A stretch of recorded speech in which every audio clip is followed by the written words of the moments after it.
Burgundy is one of the most prestigious wine regions and home to some of the greatest white wines in the world. From the northern outpost of Chablis all the way down to the southern sub-regions of the Côte Chalonnaise and the Mâconnais, Burgundy's white wines have built up an undisputed reputation. The process of making these world-class white wines has been perfected over thousands of years. In Burgundy, a number of white grapes are permitted, including Elicite, Pinot Blanc, and even Sauvignon Blanc in specific appellations. However, the vast majority of Burgundy's white wines are made exclusively from Chardonnay. Making a white wine in Burgundy can be quite different from making red wine, as it normally involves a number of different steps. Like all winemaking, making white wine starts out with harvesting, when the grapes have reached their optimal ripeness and balance between sugar and acidity levels. In Burgundy, many of the top producers will harvest by hand. However, machine harvesting is also allowed for all wines except Grand Cru. The harvested grapes will then go through a rigorous sorting process to make sure that only the best berries are sent for production. When you're hand sorting the grapes, what are you looking for?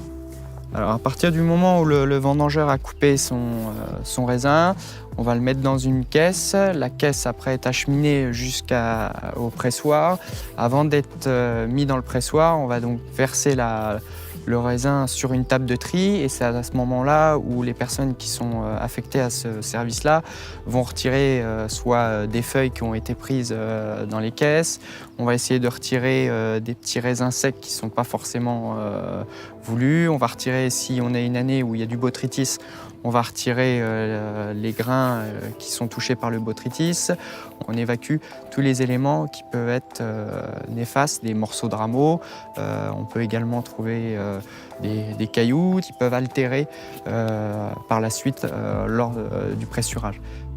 This sorting can be done either by hand or with a high-tech machine that removes the unwanted berries. Once the grapes have been sorted, they will be ready for pressing. Grapes will be placed into a press, which in Burgundy is most commonly a bladder press. This is a type of steel tube that has a large bladder inside. The bladder will slowly inflate, expanding and pressing the grapes gently. The juice then runs out and is stored in large vats or oak barrels. While stored, the unfermented grape juice, known as must, will settle, with any sediment resting at the bottom. Once settled, this sediment is removed and the wine can begin fermentation. The first phase of fermentation is the alcoholic fermentation. This occurs either naturally or through the addition of selected yeasts to the vat. Alcoholic fermentation is the process of yeast consuming the grape's natural sugars, and there are three natural byproducts of fermentation: ethanol, carbon dioxide, and heat. So how long does the fermentation process last? Alcoholic fermentation can do 2-3 weeks, and after we have a second fermentation called malolactic fermentation, and this fermentation can during 2-3 months during the winter. This next step of malolactic fermentation happens naturally as the cellars start to warm up in the springtime, though it may occur beforehand. During malolactic fermentation, microorganisms naturally found in grape juice transform tart malic acid, found in green apples, into soft lactic acid, which is found in milk. This process softens the wine and helps to give a round and creamy texture. Some producers may prefer to prevent the malolactic fermentation from occurring as a stylistic decision to maintain fresh, crisp acidity in their wines. This can be controlled by adding sulfur dioxide or keeping the wine at a low temperature where this fermentation cannot take place. So what are the basic steps for fermenting white wine? For the white wines, here in Burgundy we use Chardonnay. We need to have beautiful grapes in a good maturity. We do the press, we press the grape, we obtain the juice, and after we put the juice in the barrel. And we are waiting.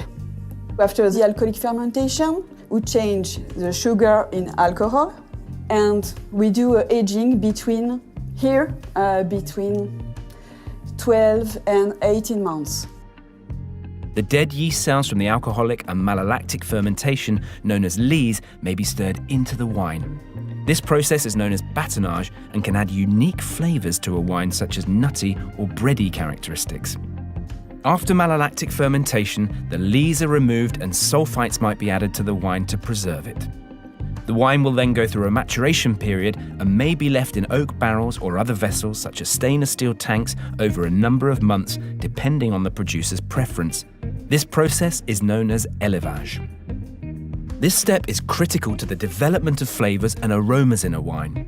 In Burgundy, French oak barrels of 228 litres are preferred and act as the perfect vessel for maturing the wine. Tiny pores in the wood allow for micro-oxygenation, softening the wine and creating a smoother final product.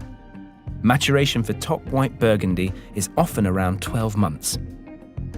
After the maturation phase, the wine is transferred out of the oak barrels and back into a stainless steel vat during what is known as racking and blending. Wines that are made up of different vineyard plots will all be blended together into the tank. The wine is often still cloudy at this point, so a process of fining may be done to remove the unwanted particles, thus clarifying the liquid. Fining agents may be natural proteins such as those found in egg whites or fish, though synthetic products can also be used, most commonly in vegan wines. The final step of the process is bottling, with the wines being transferred from tank to bottle and the final cork being added. Bottles are then labelled and ready for sale. This whole process can take anywhere from a few months to almost 2 years. Whilst these steps are the basics of white wine making in Burgundy, many producers will adapt and vary these processes to put their own personal signature on the wines. Winemakers need to make dozens, if not hundreds of decisions along the way to ensure that they end up with the best possible final product.